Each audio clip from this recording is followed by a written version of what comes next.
Hello Internet.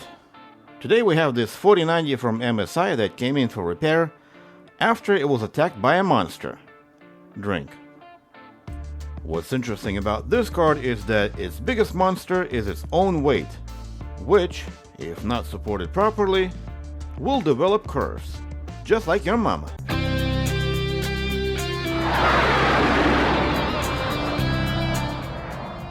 What the hell was that? Either way, let's take it apart and see what's inside.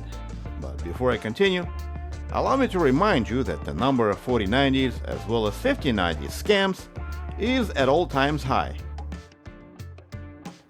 This factory seal that makes you think that the card had never been opened before can be easily removed with a razor blade. And just like that, I am able to open the card, remove the core and memory, put the seal back on and call it never opened before, and sell it for a dirt cheap price on Facebook, Amazon, eBay, or some action on the internet. Lucky for us, this isn't the case here, so let's have a look.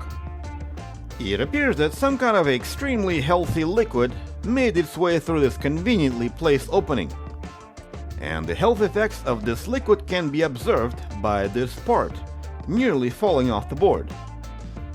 I can only imagine what's going on inside of your body if you drink this stuff.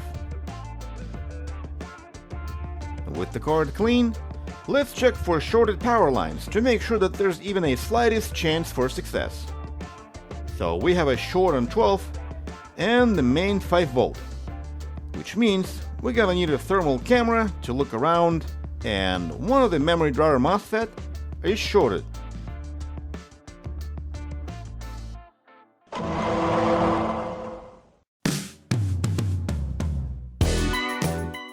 MOSFET was replaced, but the 5 volt is still short. The thermal camera now says that something is shorted on the back of the board. And there we have it. All of these components are damaged, and one actually burned a hole on the board, so I will have to excavate that and see if that helps.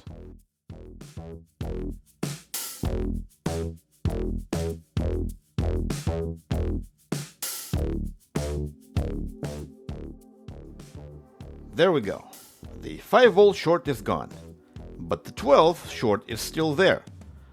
So I went scanning more MOSFETs with a thermal camera and I found this guy. So let's replace that and see if that helps.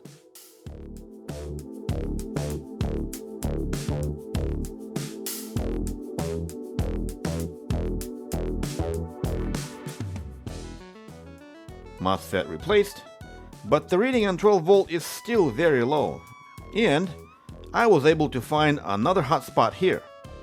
It's a capacitor. Once removed, resistance is now normal, but the entire area has a lot of damaged components, so I will replace every damaged component and hope for the best.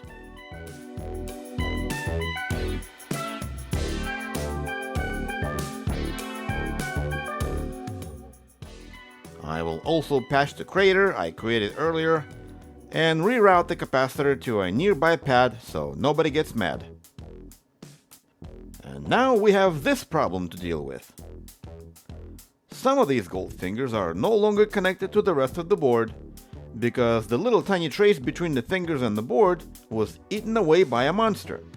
So I'm gonna have to resurface all the damage, restore the connections, and reapply gold plating to the fingers so they can actually transmit signal reliably.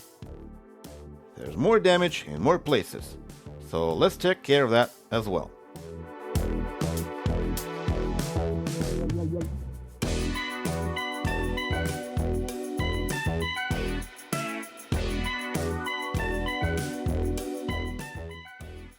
Alright, that's been a long day and I think this is it. We don't have a short on 5. But the 12 volt is still shorted, reading 6 ohms that appear to be originating in a small capacitor I dug earlier. Maybe I didn't dig far enough, so let's dig a little more and see. Now it's even worse. Almost 0 ohm. It looks like it's this little via that's causing all the trouble. And finally, the short is gone. Now let's power this thing and see what it does. And it does nothing. No power at all, because we do not have 5 volt. 5 volt is generated by this 8-leg buck converter. Let's see if it has 12 volt on its second leg. And it does not. That 12 volt is supposed to come straight from the PCI slot, so let's flip the board over and have a look. There. This is the coil that's supposed to have 12 volt on it, but it does not. It has 12 volt coming in, but nothing coming out.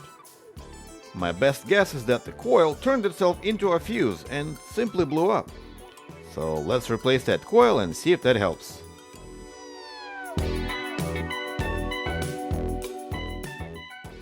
Funny enough, when the moment came to measure the coil for voltage, I realized that this whole time board was powered while I was soldering. What could be the consequences of that? I can't tell. Regardless, the coil blew up for a good reason, and that reason is, as my mega tester suggests, is none other than yet another blown driver MOSFET. So let's replace that and see if that helps.